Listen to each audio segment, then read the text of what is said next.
Welcome to another episode of the XPReport. To the third episode, which is feeling pretty good. Getting into a groove.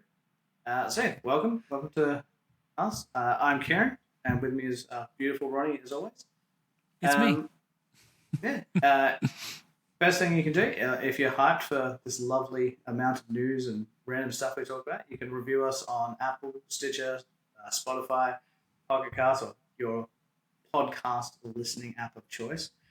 We are coming to YouTube. We are just setting up the recording and getting a new channel set up there. It's a bit more involved than just chucking our voices on the internet. They got to keep the riff-raff out. They're going to vet us a little bit. Well, no. We're approved there. It's me that has to do the work. I will get there. Because we'll be doing video there, which is a bit more set up than just the old tunes out of our vocal boxes. And if you have listened to our previous episodes, those have video as well, so you might want to go back and watch those a second time or a third. Yeah, so definitely. If you don't want to see our faces, just don't look us up on YouTube.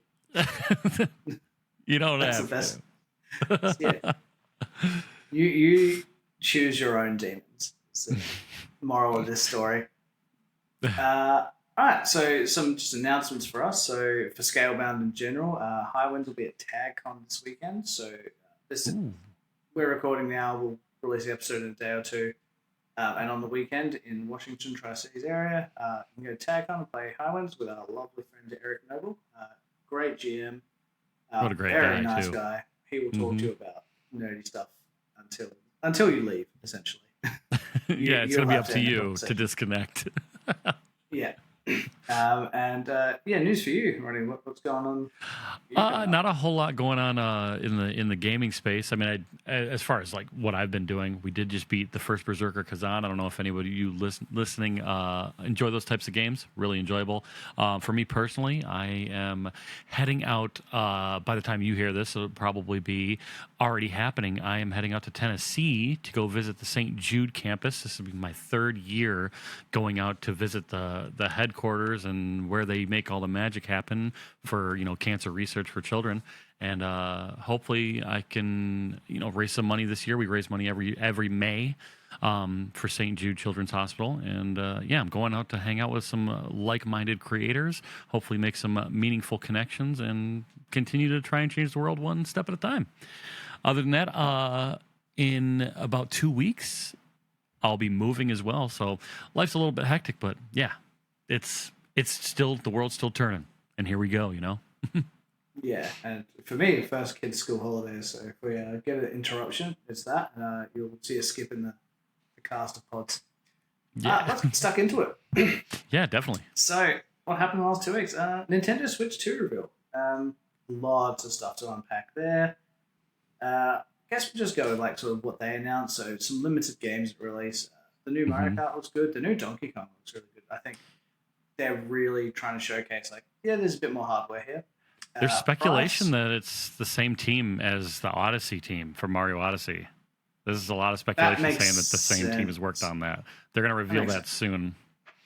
I'm keen for it. I've got a Spider-Man sticker from my kid. Nice. Archer's got good taste. I was working and he just comes up and he's just like, sticker? Oh, all right.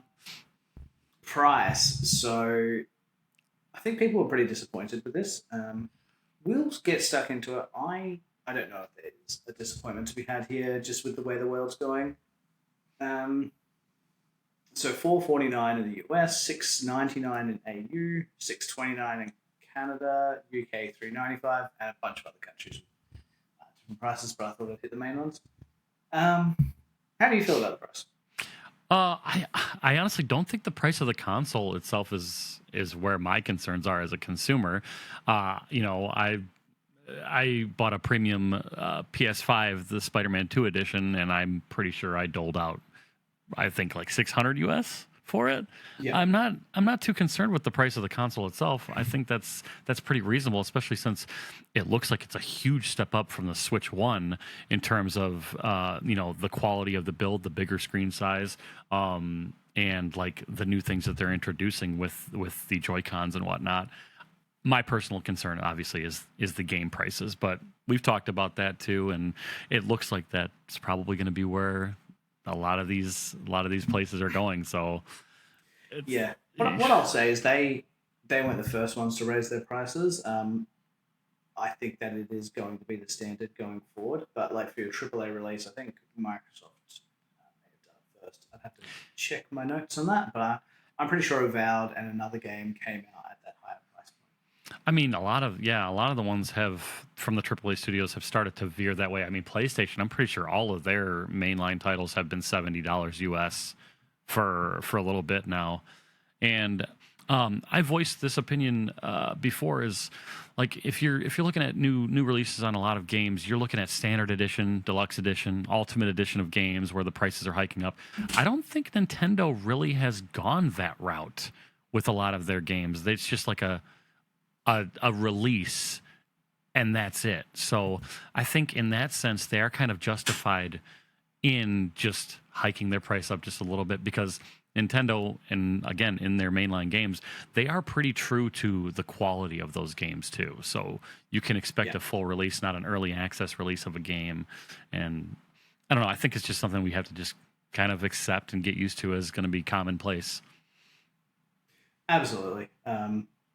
Unfortunately, if you look at all the things, one, games are costing a lot more money to make. A lot of that is waste. A lot of bureaucracy in there. I think Nintendo's probably one of the better ones, probably. Yeah. But we're also looking at like games as a product haven't gone up in price the same way everything else has. A lot That's of true. products haven't though. Like movies, yeah, they used to cost $10 and now they cost 20. That's like over the last 30 years. It's not too bad.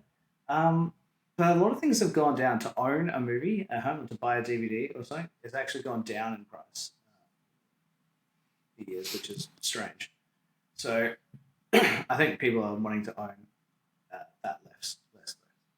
Yeah, and I think you're right. I think we've been living on borrowed time for a long time with the price of games not really hiking up with like inflation and all of that.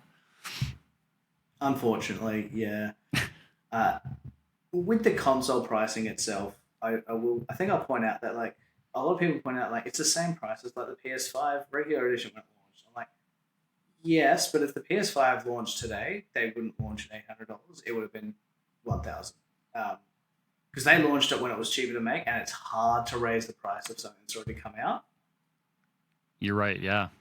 So if Nintendo and PlayStation and Xbox came out all today, every single one of them, I reckon that their Switch would be $200 or $300 less, not the same price.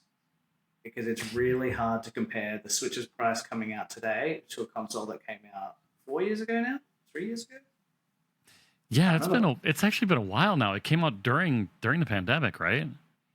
Yeah. So I think it's really hard to compare because if you're looking at what Sony released, people complained about Sony's price for the PlayStation New Plus. The hikes on, yeah. Whatever that was. That was like 1,000. I'm not sure what it was. For us, it's 700 for Nintendo Switch, 1,200 or 1,100 for the new fancy PlayStation, which that is a massive price gap, and that's what I would expect between a PlayStation and a Switch. And that's I agree. more comparable to me because they both came out this year.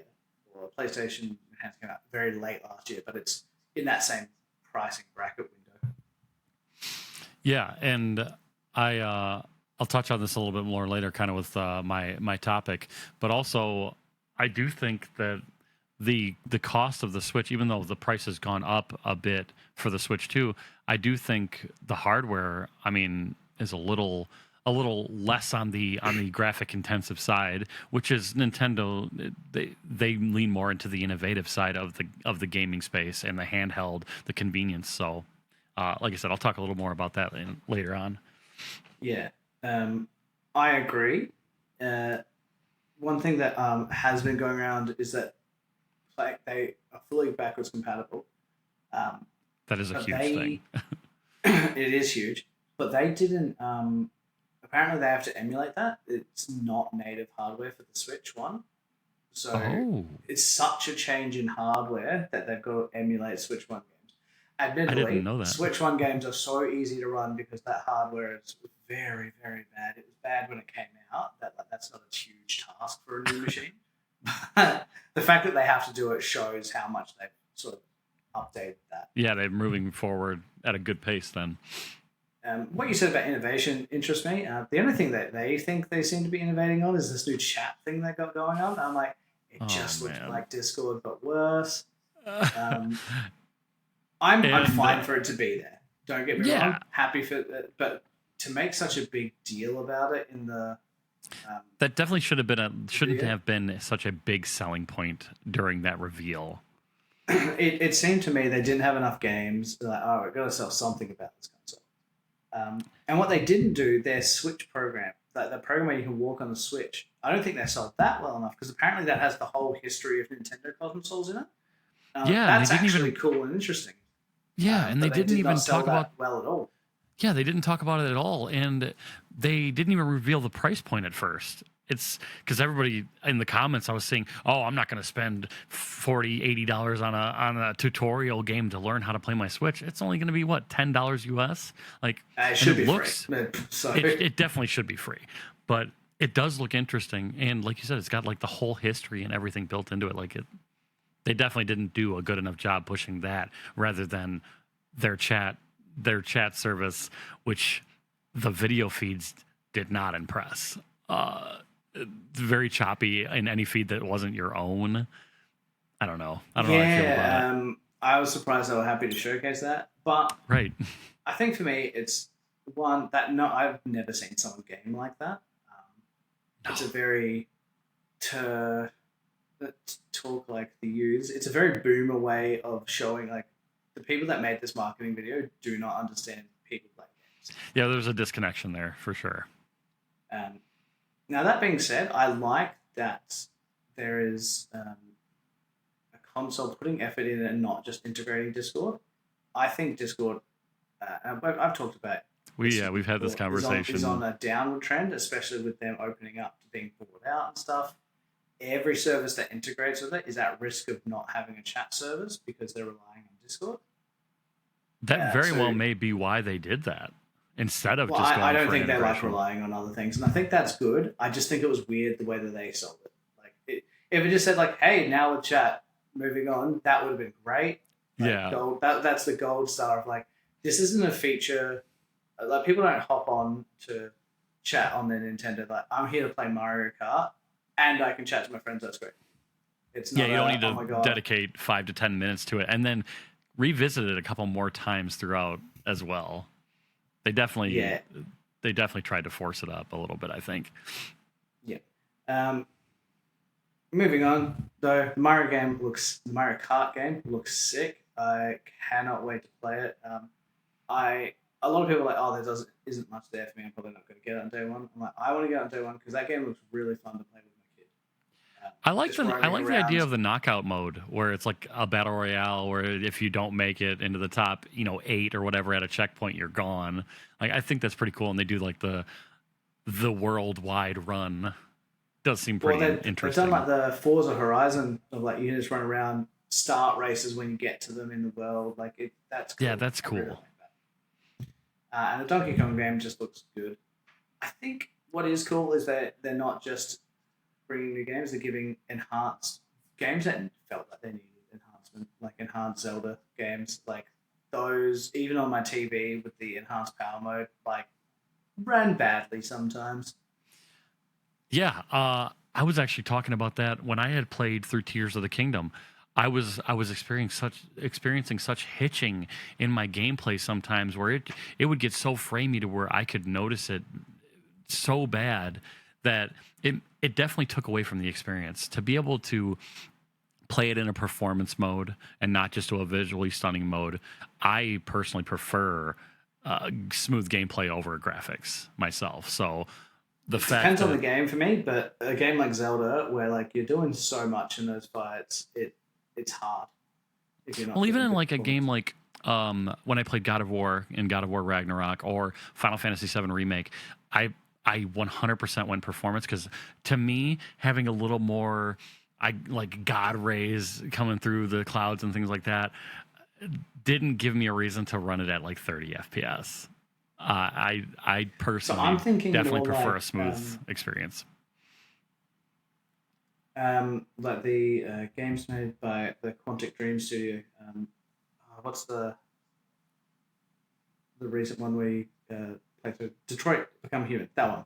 Oh, Like that. okay. You don't need performance for that. You can run that as beautiful as you want because you're like, all right, I need to do an occasional quick time event. Like, that's fine. Yeah, So- that's different for sure. So I think in that type of game compared to like a game where you need to have proper reaction speed. Yeah, high movement, high action, that kind of thing definitely makes a difference in, I think, the decision making there. Yeah. So I think well needed for a lot of those games. Yes. One of the other games that this going to sort of segue into my next piece of news here. One of the games they showed off was the Survival Kids co-op survival crafty weird game. That's actually being made in partnership by Unity, the engine. And, I didn't know that.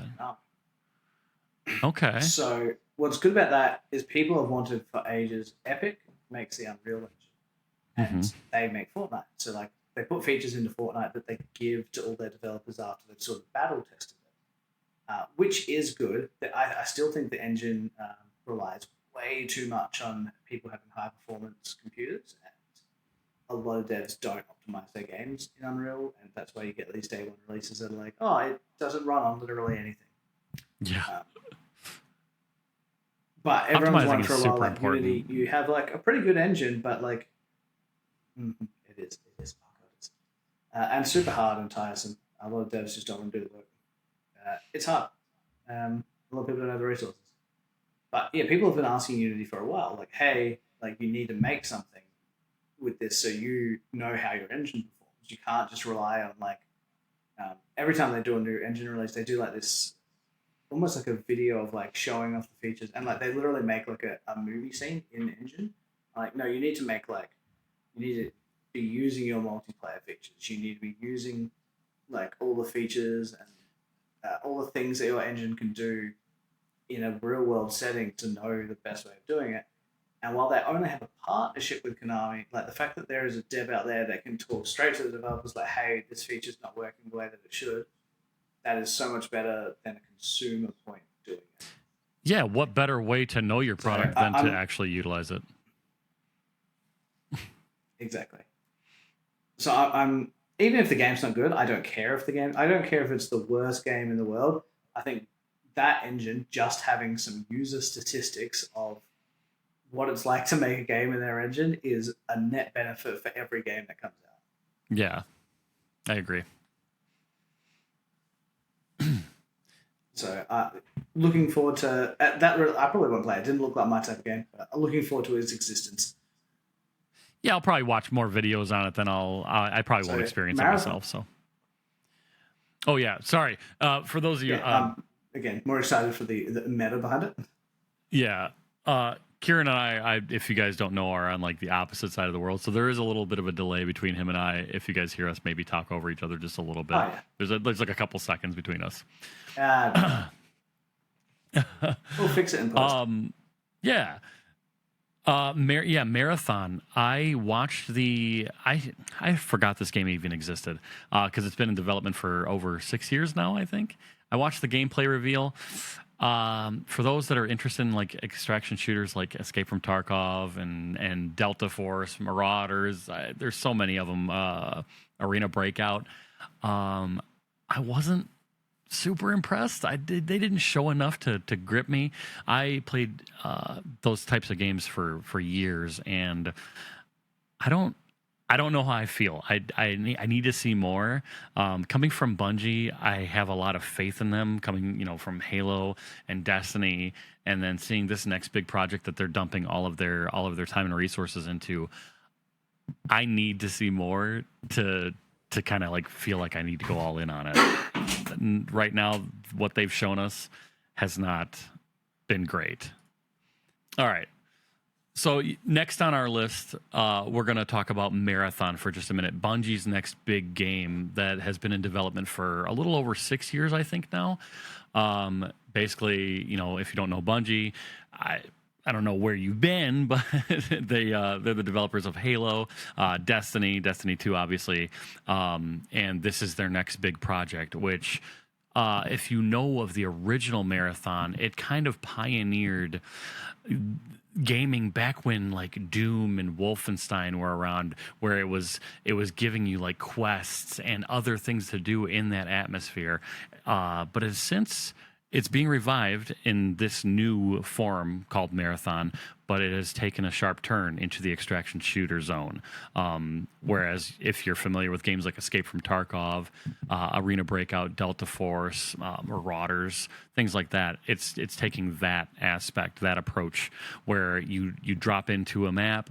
It's high risk, high reward. You're fighting NPCs as well as real players to get high value loot and extract without dying. And if you do, it's a full drop. You go down, you lose everything type of game. Personally, they just did the gameplay reveal. I don't know how I feel about it. I expect a lot from Bungie. They've done a lot of really great things in the past. I don't think I've seen enough to be sold on it just yet, just because I have played a lot of extraction shooters, and I know that it's going to take a lot to dethrone, say, Tarkov or a couple of the other ones that are doing okay. And that's my personal opinion. It looks great. It's got a cyberpunk, vibrant environment, launching with 4 maps, which is pretty big when it comes out. But I need to see more. I think it does look like it looks good, but not good enough. Yeah, as you said, to dethrone that. And like this type of game needs a big player base to essentially keep kicking. And if it can't get the player base from others, like you're not going to make people come from like a cozy genre over to your extraction shooter. You need other extraction shooter players which have already got what they want to play. And I don't think this. I think like if I launch it, I'll have fun playing it. Yeah. But that takes my time away from other things, which I'm like, I probably just prefer staying with those. There's not enough to be like, I have to go play this. Yeah, there's not enough trying to pull you away from other things that you find enjoyment in. And there's been so many games that have come out in this genre that have tried to do it better than the very first one and haven't been able to. And people keep on trickling back to it, even with all that's a whole other conversation. Even with all the bugs and all the hackers and cheaters and whatever, people seem to keep going back, and I don't know what's gonna stop them from trying Marathon and then doing the same thing and going back. I don't see it yet. Yeah, it's an interesting spot to be in. Like maybe they really want to make this game, but I'm not sure what the drive behind this specific game was. So we'll see how it goes. We'll see how it goes, yeah. Because I don't know either. Yeah, like I don't know what the need was, but we can only speculate. We'll see more as it comes out. It comes out later this year, I think. Yeah, I'll try and get in on a beta if I can, and then I'll make some better educated feedback. No, that's fair enough. All right, well, heading on next, the Wizards of the Coast lawyers, they, hasty as they are, anyone using their IP is evil and they hate it. But someone made a Stardew Valley mod of their favorite characters and stuff from Baldur's Gate 3. Larian, Sven, what was his name, last name, but Sven said like, oh, that's like really awesome. Like you can see that like we've made a good game if people are making mods in other games using this. And, like, yeah, it's using the names and some pixel art versions of the characters, but it is like the furthest thing from a rip-off as you could probably get. Watsy lawyers didn't care. They went after it. DMCA, like, no, you can't have that. You can't take it. I don't even think the guy was making money from it. The Wizards of the Coast have come out, like the actual company, not just the lawyers, of like, oh, like this was a mistake, like we're just trying to protect like our IP and blah blah blah. It's maybe ask the question before issuing the takedown. If you don't want your brand to look like a greedy sack of crap.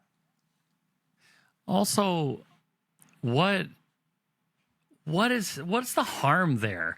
Where fans, all it's doing is helping them, in my opinion. Driving more interest. So I don't they know. have been hellbent. Wizards of the Coast. This is the same with their actual players, with their people making third party content. They've been hellbent for the last few years of alienating anyone who would improve their brand and just making their brand worse. Goodness gracious! I don't think I'll ever understand it. It's the same thing with any other company where people come out with quality of life improvements and they're just like, nah, like leave that to us. We don't want you guys touching it. Yeah. Nothing more to add there other than like, come on, be better. Yeah, that's ridiculous. Be better for sure.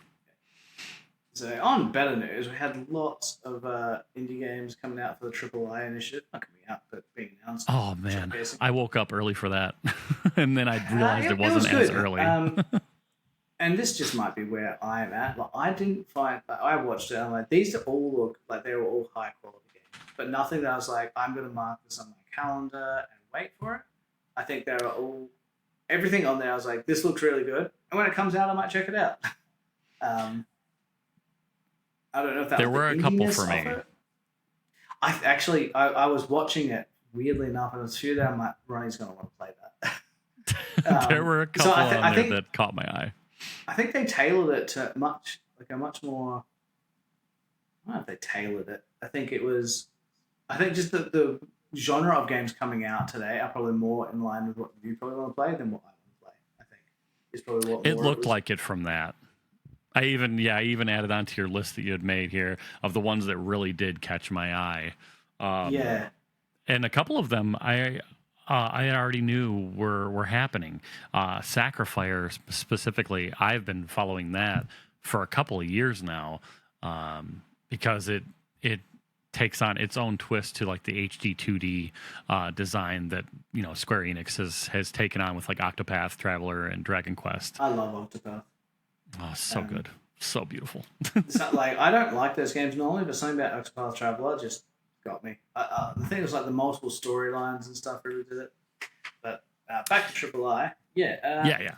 So, like, go through the list of what you like because I think you'll be able to explain it better than me. Yeah, the most anticipated ones for me that I could remember. One was called Neverway. I don't know how the gameplay of that is. I can't really recall it even after just seeing it. But it was like a psychological horror type pixel art game, and it just looks like something that I would really get into. Clover Pit. It looks like it's going to be the new Balatro. It looks like it's got that super big dopamine hit that you get from Balatro. Or is it Balatro? I can't remember how it's said. I think Ben Starr had talked about like the official saying. Anyway, Clover Pit's it's really gonna hit the dopamine fix there. And I am really excited to see where that goes. There is a demo out for that now. Okay. So, one, tell me out of the list what you will like because you will have a more honed in opinion than I will. Please. Yeah. Basically, like I've got 6 games here that I'm really looking forward to. One of them is Neverway. I don't know the exact premise of the game. It was just dark, gritty, like a psychological horror type pixel game, and it just caught my eye. The visuals of it like look really, really high quality, and it looks like it's a great build.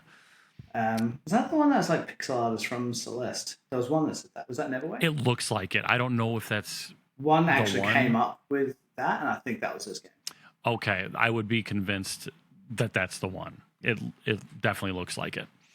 Yeah, looks interesting. I'll definitely be looking at more gameplay of that in the coming months. The next one that I was looking at is Frostrail because I'm normally like an RPG enthusiast, Souls gamer. I normally play solo. I've been trying to lean more into playing with community, playing with friends. Frostrail looks like something that will be a longer term game with friends, whereas like Repo and things like that are more like drop in, drop out.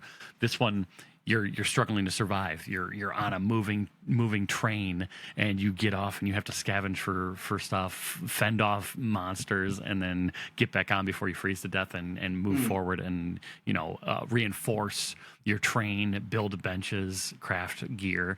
Looks really interesting. Looks really fun with friends. I think it will be good. Yeah, I think with the right crew, it'll be great. I agree with what you say about the Repo. That like it is really fun. I'm enjoying the crap out of it, but it's hard to know if it'll have that staying power because like once you've gotten through all the content, it's very much relying on the social interaction. So we'll see how that goes. Yes, yeah, and that's where I think a game like Frostwell has more staying power because you're working towards progression and overall progression rather than playing a session, starting over, playing a session. So we'll see. Clover Pit looks like, in my opinion, the new Balatro. It's a slot machine type game where you're playing, you're paying off a debt, you get a new debt, you buy upgrades, your slot machine becomes bigger, and if not, you lose and you got to start over, and it gives you that huge dopamine hit from what I've seen. That one does have a demo available, which I do intend to play, but it looks like it's going to be the next one in that line of games that have been coming out. Yeah. Balatro has had so many problems with the it's got poker cards, so it's gambling. Clover Pit is going straight into that. I was going to say they're leaning right into gambling. But I think that's going to be really hard because with Balatro, it was yes, it has this, but it's not actually gambling, so don't give us the R rating. Clover Pit does not have that defense to fall back on. It's we are 100% teaching people how to gamble. Sort of. Yeah, that is the vibe of the game. That is the content. I think it's cool. I think they're going to sell well regardless. But it's interesting to go into fight that battle. I mean, and I think they knowingly have been deciding to do that because it's really dark and gritty anyway. It looks like you're being made to do it against your will almost. Yeah, absolutely. Another couple that I saw that piqued my interest. Sacrifier. Again, I've been waiting for that just because I love the art style of those games. It's an RPG. I'm gonna touch it. Moonlighter 2. I played Moonlighter 1 start to finish. I think it's a really cute but also action-packed game where, if you're not familiar with Moonlighter 1, you dungeon crawl at night and you find treasure, and then during the day you run a shop and you sell that treasure to customers. This is probably I think it's a really most cool anticipated one. Yeah. The first one was great. I think they can only go up from it. And then Morbid Metal, again, it looks like a beat 'em up style hack and slash type game. I don't know how special it's going to be, being set apart from other games of the similar genre, but it looks interesting. Looked really fun, and just like I was talking about, I played First Berserker. As long as it's got a decent story, I'm in. So those are the games that I'm looking forward to playing from the AAA initiative. And as I said, very heavily towards that type of player, I think the AAA sort of leaned into it. And I don't think they went out to get that. I think that's just what's being made at the moment for the most part. Yeah. On to the next thing. This is all you. Yeah, Daggerheart. I actually went to pre-order this because it still doesn't come out for 6 weeks. And everywhere else in the world you can pre-order it. In AU, the company handling the delivery just mailed it out 6 weeks early. So people have their collector's editions. And the community manager for Darrington Press, Daggerheart, was just look, yeah, it's a mistake. Can you just not open it and don't ruin it for other people? I'm that is a very reasonable thing to ask. People will. Hopefully, people will abide by that. That's going to be tough. There's definitely the community is great. There's going to be a lot of people that are I'm going to open it, but I'm not going to show it. I'll hush. Yeah. But there's going to be one or two people who are I can get the content before anybody else. And that's a whole other monster that I want to talk about in a future episode, with content coming early or being curated before. The race to be first. So It's hard. bad. I don't like it. Being a content creator myself, it's like I'd love to be in that position, but I also hate that position. I try not to watch people that are racing to first because I find their content not as good. But that is me personally. Well, I think even if I had the opportunity to be among to get a game a month early, I wouldn't be like, okay, this has to be done within that time frame, just so I can put all the content out. I feel like that you will lose not only the feeling that you said you feel like you can tell that that's not like genuine content, but I feel like you are doing yourself a disservice there too. I think you are, and unless you've got permission from the people, like, oh no, we're giving you this a month early so you can make content for it. Like, you're ruining your relationship. Not these people are just people that bought the game, though. So like, they just bought it to have it, but they're not getting pre-release copies or anything from the actual the company. So it is different, but yeah, I hate to ruin your reputation on something moving forward by being No, I agree. So that's that. All right, we're going to head on to some releases that came out this week. Stuff that looks good to me. So Monaco 2, it's a heist simulator sort of thing. Monaco 1 was really cool. I enjoyed it.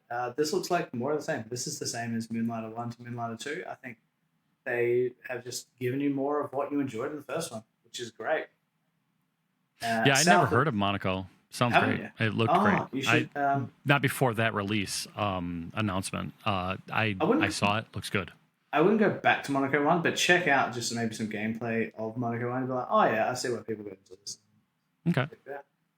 South of Midnight. This is like a haunting. This is my kind of game. Yeah, it's definitely want to play this. Because it's not Dark Soulsy to me, but I feel like people are going to say it is because it's an adventure game with a third-person camera. And everybody's tagging games as Souls-likes now. Yeah, it's interesting.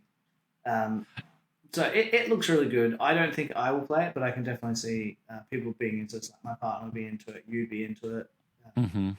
Definitely. I like the setting. It gives me a Hunt Showdown feeling because it's that Louisiana setting. Yeah, is that every good. Game that comes out in it's going to be a hunt. A hunt. Every game every game of the swamp is hunt like now. No, it looks good. I think the animation style is really, really cool, and I want to see how that plays into the gameplay. I think it'll be good. Crashlands 2. So if you like Crashlands 1, again, they've just like, all right, you like this, we're going to give you more. It looks really good. It's hard for me to find time to play single player games, but I kind of want to give this one a go. We'll see if I get the time to. I never played Crashlands 1. I don't know what it was about watching like the trailer. I thought to myself, I don't think I could enjoy this game. Just the way that the movement is in it. I could be severely wrong, but I never got into Crashlands 1.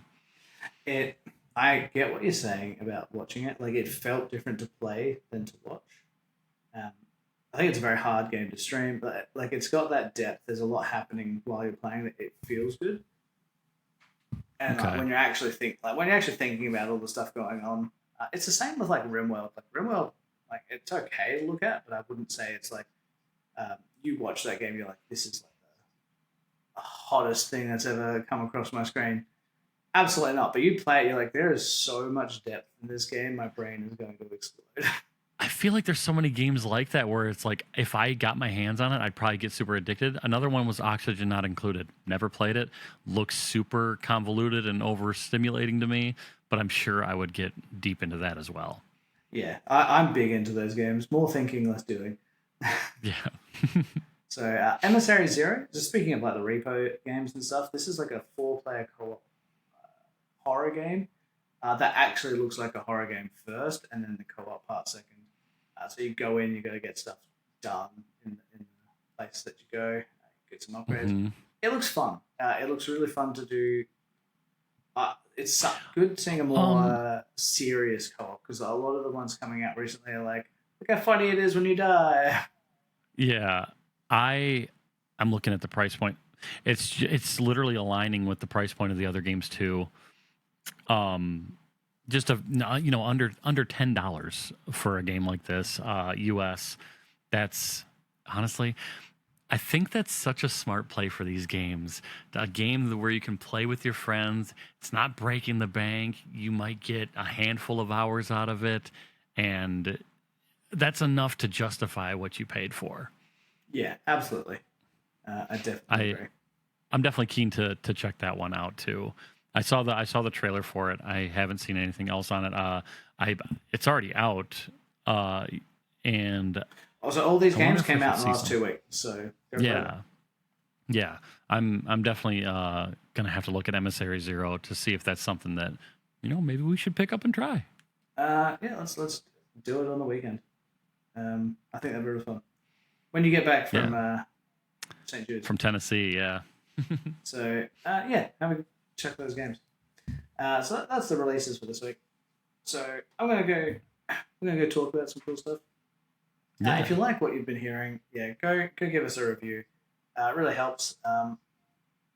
That being said, let's go into some talking about. So, kind of touched on it with the game prices for the Nintendo Switch, but I see a trend and I want to talk about it, and that is game prices going up and sharing games. Nintendo Switch 2 brought this up that you can lend your game to someone for 2 weeks. Steam has Steam Family Sharing now. We're seeing a lot more of this. All right, we hear you, games are expensive. We're going to let you share the games. But the people making the game, like EA, is not getting to decide this. EA is just like, well, we want to be on Steam, so that's a feature of Steam. Yep, it's gonna happen. Whoever, So these platforms are kind of helping they're in helping, but terms. what I think they're also doing is games are going up to $80, games are going up to $90, soon they'll go up to 100. You're getting less, say, like, unless it's a multiplayer game, we're going to see a lot more games adding terrible multiplayer features again to justify making people link an account, to justify getting two people in the same house to buy the game again instead of two people buying the single player game twice. Because I could buy a game on my Steam account, and we have Steam Family Sharing in this house, so Caitlin can play it, or Caitlin buys a game and I can play it. We're not getting two copies of the same game anymore, unless, like June coming out, we're both going to get it so we can play together. Yep. I think a lot of these things are going to bring that thinking back when we played Mass Effect 3 and they added a terrible multiplayer part to it. They're like, oh, every game needs multiplayer, so we're going to chuck this in. I think we're going to come back to seeing a bit of that. And we're going to see prices right. It's like, all right, if we're not adding multiplayer, this single player game is going to be played by 3 or 4 people, so we're going to justify putting the price up a bit. Which kind of negates the whole use of the sharing. Yeah. Which really sucks. And I don't, like, as a business owner myself, I get it. As a user, I get it on the other side. It's it's hard to find a middle point. I don't know what the middle point is. Right. I don't. I mean, the good thing is, like, the sharing is still going to be there in the sense that you can share, even if it's a multiplayer game, you'll be able to share. You just won't be able to play together in like the same house or the person that you're sharing with at the time, right? So there's gonna be the silver lining there, but like you said, it's either they're gonna hike the price up or they're gonna require you to register your account or whatever it is, so that you can't find the loopholes. It'll be that, or they'll do things like, oh, this game is like a live network, so like you do things and maybe someone else will see it somewhere. Like, it's still a single player game, definitely, but we've got some online connectivity things, and you got to register your copy. There's going to be a lot more of that jank coming in. I want to say you're wrong, but I know you're right. I think it was fine when it was Steam Family Sharing. It was one platform, so they're like, look, all right, we'll let it go. we'll just let it slide. But now that Nintendo's on board with it, that's a different thing. Yeah, it's a whole different beast. And people were even able to get away with it on like Xbox and PlayStation, doing the whole like setting your home console and then being on another one or running one offline, or any of those other workarounds. But Yeah, this is gonna force something different for sure. yeah. I don't think it's going to happen immediately, but I definitely see this trend coming. Like I've seen it before of when games had to like they sacrificed quality to essentially cross things off of a checklist. Like, hey, I'm going to use Mass Effect 3 again as the example. Um, we are going like, oh, you've made the single player game, great. Have you put multiplayer in it? It's like, oh, it's not a multiplayer game. It's like, oh yeah, but like corporate says we need multiplayer in it. Like, oh, Yeah. chuck something in, okay. They That's do. because that's what Mass Effect felt like to me. I'm like, there is no way that I would have purchased that game for its multiplayer. I was like, it was almost like, oh, I'm getting this game. I can't wait to continue the story of this like 3 game epic that I've been playing.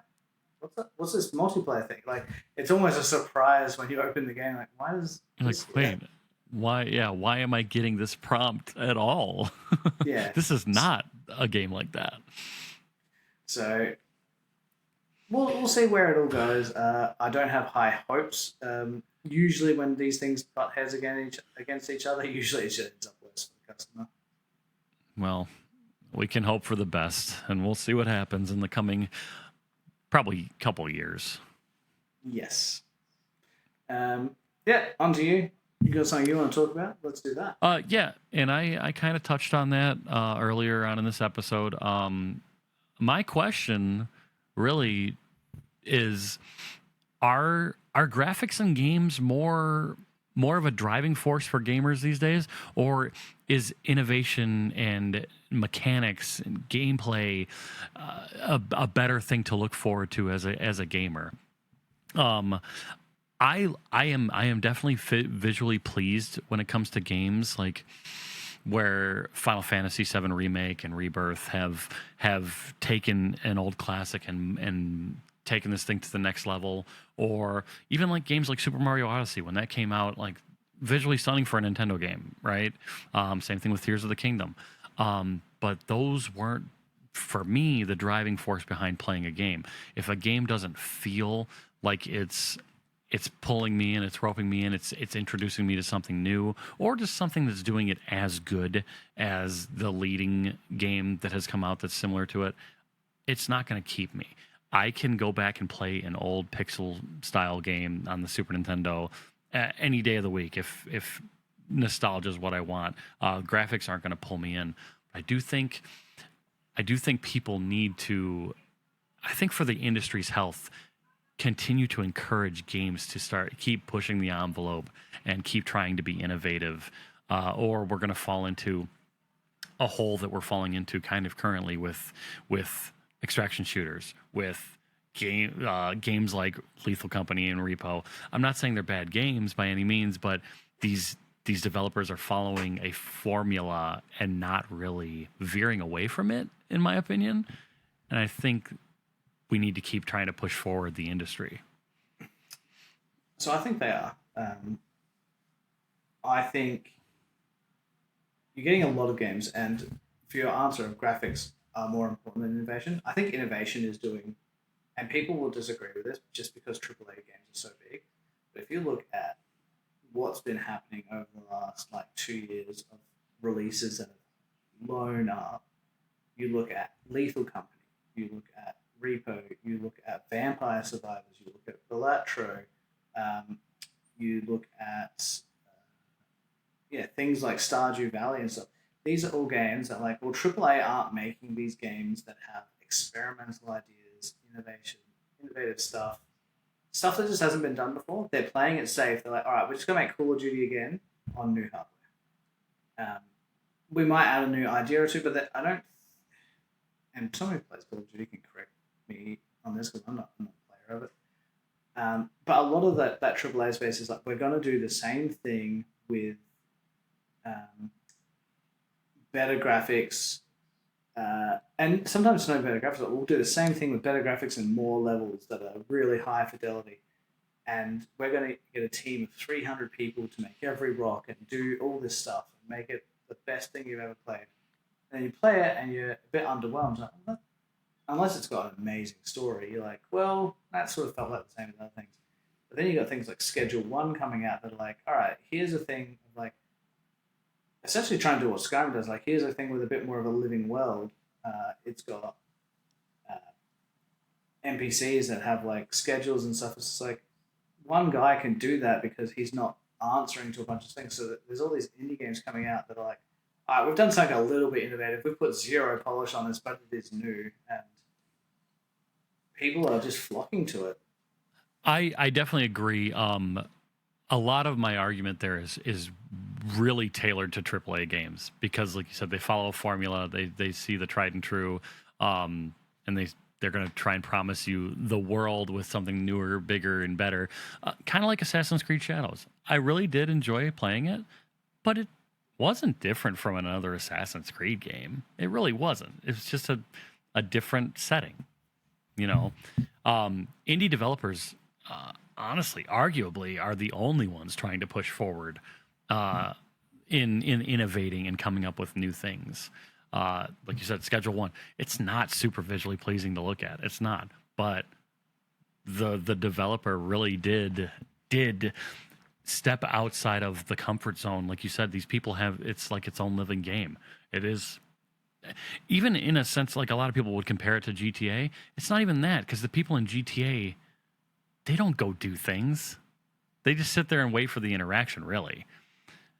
Yeah, or absolutely. they don't go and do anything. They do the same pattern over and over again. It's kind of like Majora's Mask in The Legend of Zelda, where people had their lives and you had to fit into what was going on there.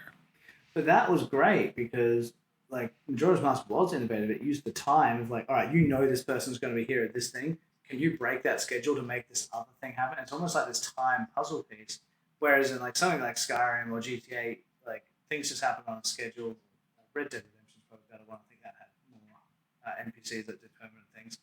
Like it's just like, all right, this is happening because it's going to happen at the same time every time I come to this village. Nothing's ever going to change. There's no immersion there. Yep, you got people going to work in Schedule 1. The guy I always see flipping burgers when he's all out of his mind or whatever it may be. Yeah, I do agree with you that the indie dev scene is where a lot of our push forward in the industry, I think, is going to come from, especially right now. Yeah, and like even like what you said about people jumping on the trains, I like you got Vampire Survivors, right? That comes out. There's like 40 Vampire Survivor clones. It's so hard for a AAA to take that because they'll want to pretty it up so much. Like, all right, this trend is going to last for 6 months, but it will take us 3 years to make a game. Very true. And So I'm not like you, saying it's a bad thing either. I do think, like Lethal Company specifically, starting it and then games honing it in. Repo, I don't think there is anyone better than Repo right now, and they have taken that formula and they have really taken it to another level. I just I guess I just want to like reiterate that I just hope that this isn't what people like give their all to and don't try to move forward as well. Like hopefully they take their success and then they try to go for something new. yeah, I think they do.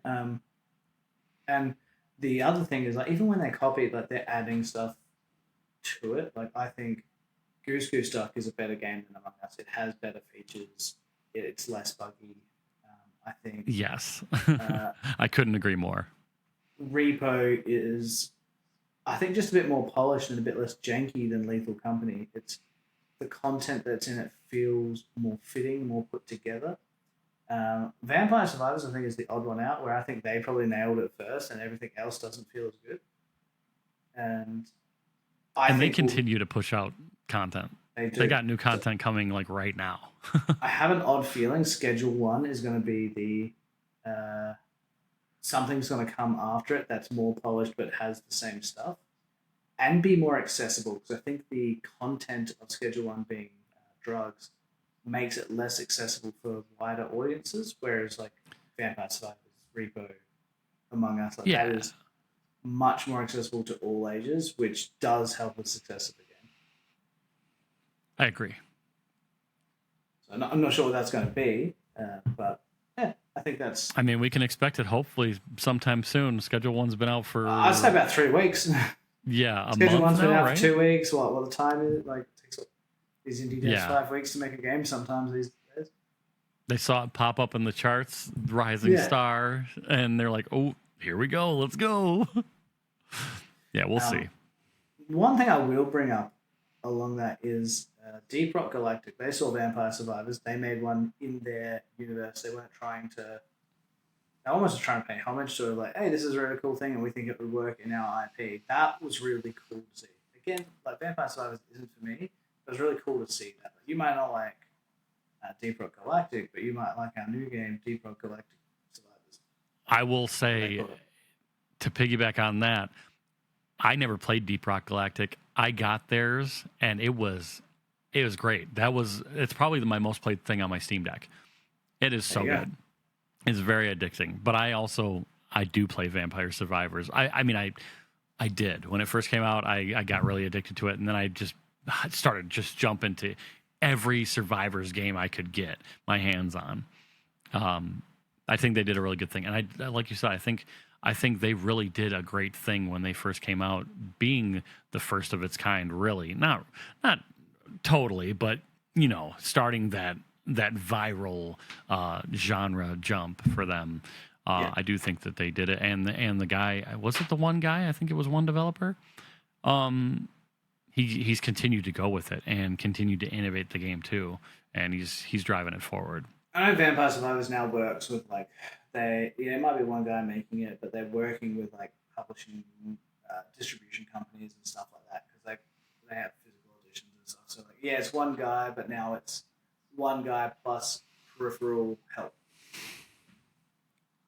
And who knows? He may have had to. He may have had to bring in a little bit of help because they did an official Castlevania DLC. What did they just? They just announced something pretty big. Oh, the Saga games, Saga Emerald Beyond, which is a big IP from Square Enix. They're doing a collaboration with them. Like, it's gotten pretty darn big. Yeah, exactly. So, I don't think there's too much more. We're running pretty late in the episode, so we'll probably hone in. Especially with our hiccups too. Yeah. Look. Bound to have some hard episodes. And, it's not the first, not the last. Yeah, doing things over the internet makes it hard. We're very much on the opposite sides of the world. Yes. Anyway, yeah, so you have any questions? I think next episode, there's been a few comments on different platforms. We might have a section where we answer some of those comments or bring them back up just to reiterate some points and explain what we mean to some things if people are confused. So we might do that. We're hoping to get you guys a full-on landing page at some point where you can see all of our stuff and hopefully interact with us there too, where it'll be a little more of a centralized location where we can take feedback and we can kind of chat with y'all and maybe take some of your suggestions and roll with those too. Yeah, so if you want, you can come to we do have a Discord, which again I think I'll put it in the show notes. But you can just go to the XPReport channel in that Discord.